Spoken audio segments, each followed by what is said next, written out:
Assalamualaikum warahmatullahi wabarakatuh. Alhamdulillahirrabbilalamin. Wassalatu wassalamu ala asrafil anbiya'i wal mursalin. Sayyidina wa maulana Muhammadin wa ala alihi wa sahbihi ajma'in amma ba'du. Saudara sekalian, jumpa lagi dalam mata kuliah Mikroekonomi Islam, yang mana ini merupakan pertemuan ke-13, di mana pembahasan ini merupakan lanjutan dari pembahasan di bab sebelumnya. Jadi di bab sebelumnya kita sudah mempelajari tentang bagaimana pasar itu terbentuk, kemudian jenis-jenis pasar di dalam Islam, kemudian bagaimana titik pertemuan antara permintaan, penawaran di dalam pasar itu sendiri. Nah, di dalam pasar tidak hanya ada transaksi permintaan dan penawaran, namun juga condong dan ada indikasi untuk adanya distorsi pasar. Nah, apa itu distorsi pasar? Mari kita pelajari sama-sama satu persatu. Baik di sini adalah distorsi pasar. Kita harus pahami bersama apa sih distorsi pasar itu sendiri. Nah, di dalam distorsi pasar dalam perspektif Islam itu merupakan kondisi pasar yang tidak stabil. Jadi, ketidakstabilan ini akan ada penyebabnya. Nah, penyebabnya apa? Karena adanya penyimpangan atau gangguan dari orang-orang yang tidak bertanggung jawab. Mereka melakukan penyimpangan atau gangguan terhadap pasar demi keuntungan yang sebesar-besarnya, demi keuntungan mereka sendiri. Nah, apakah hanya orang saja yang bisa melakukannya? Tidak, pemerintah pun bisa melakukannya ketika mereka melakukan gangguan atau penyimpangan. Maka dari itu, tidak hanya produsen, namun konsumen juga bisa melakukan penyimpangan, baik individu, kelompok, maupun pemerintah.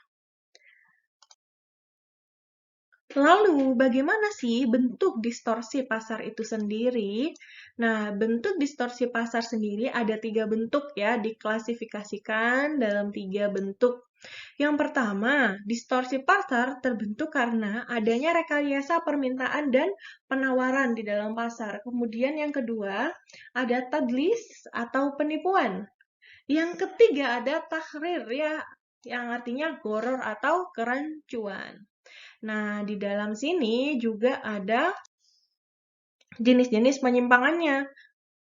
Yang pertama, rekayasa ya, tadi permintaan dan penawaran, itu ada buy agency atau flash demand, jadi rekayasa permintaan. Ada ihtikar untuk penawaran ya, tolaki ruban atau false supply gitu. Kemudian yang kedua, tadi ada tadlis. Jadi kalau tadlis ini ada 3 ya. Iya.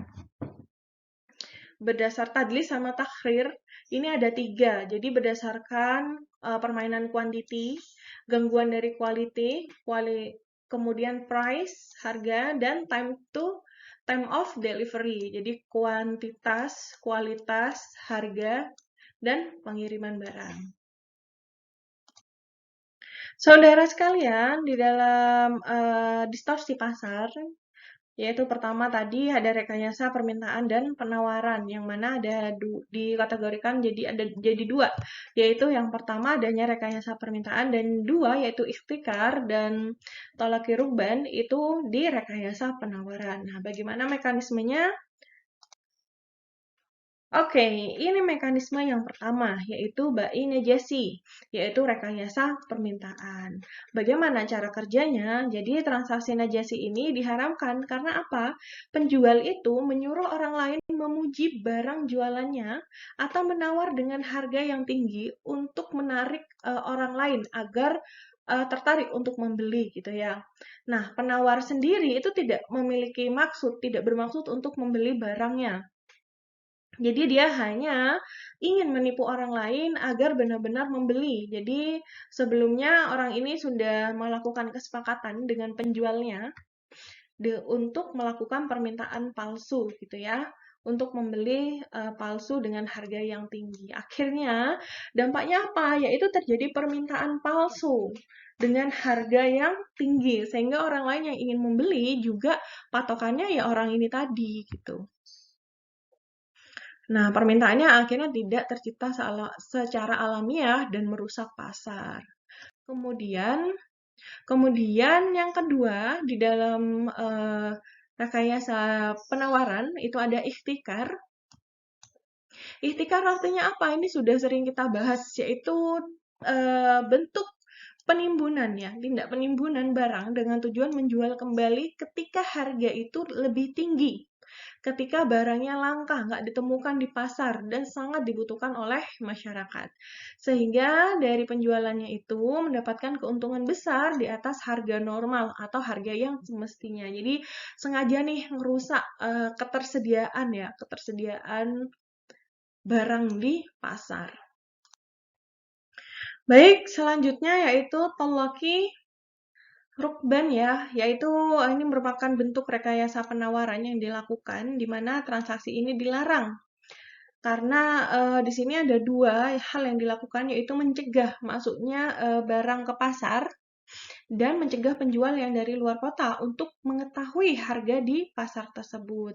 Akhirnya dampaknya informasi kan nggak nyampe, informasi tidak sampai pada penjual sehingga tidak tahu harga yang ada di pasar gitu. Dan ini merugikan pedagang tersebut. Nah, ini sesuai dengan hadis Rasulullah di dalam hadis riwayat Muslim.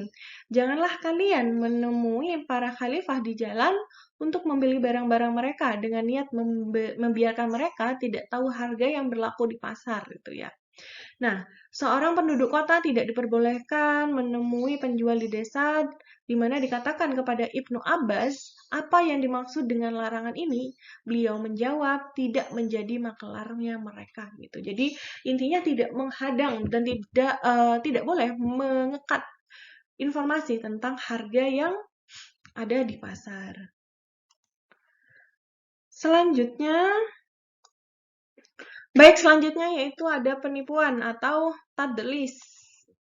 Jadi ada 4 bentuk penipuannya, yaitu dalam kuantitas, kualitas, harga, dan dalam waktu penyerahannya. Baik, selanjutnya adalah penipuan atau tadlis dalam kuantitas. Nah, di sini penjual melakukan penjualan barang dengan kuantitas yang sedikit, namun harga yang dibayarkan itu dengan jumlah kuantitas yang banyak gitu. Jadi harga yang dibayarkan tidak sesuai dengan jumlah barang yang harusnya dia terima. Jadi harganya lebih mahal gitu ya, padahal harusnya dapat barang lebih banyak. Jadi penipuan itu. Jadi penipuan itu kemudian tadlis dalam kualitas, ya ini juga sering terjadi ya, menyembunyikan cacat, misalkan ada sobekan, misalkan jual baju atau mukena, atau kecil, bahannya juga kasar atau panas, itu perlu disampaikan juga gitu, karena memang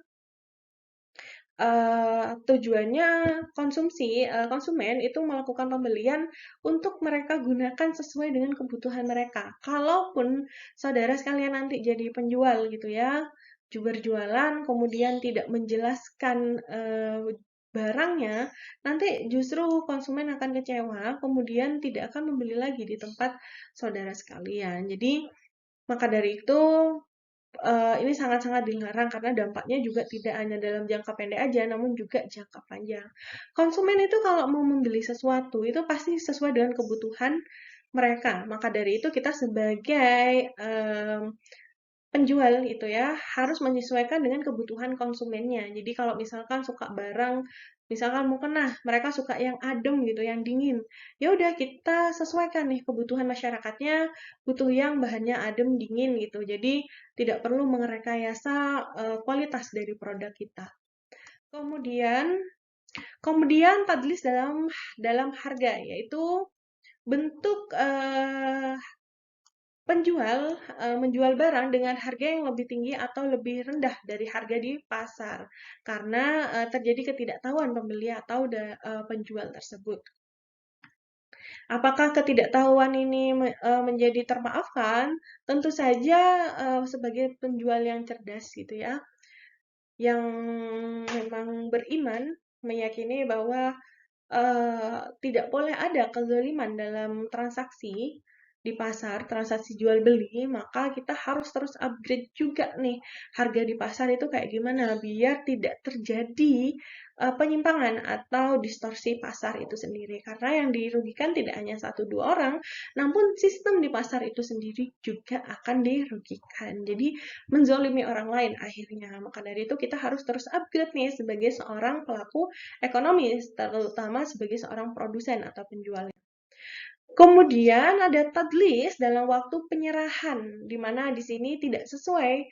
Waktu penyerahannya dikatakan di awal akan diantar hari Rabu gitu ya misalkan. Tapi ternyata padahal sebenarnya baru bisa mengirimkan Jumat. Namun biar transaksi itu terjadi, maka penjual itu merekayasa bahwa hari Rabu udah bisa dikirim barangnya. Jadi itu penipuan ya dalam penyerahan waktu. Kemudian ada takhrir dalam 4 bentuk juga seperti tadlis tadi. Oke, kita bahas satu-satu.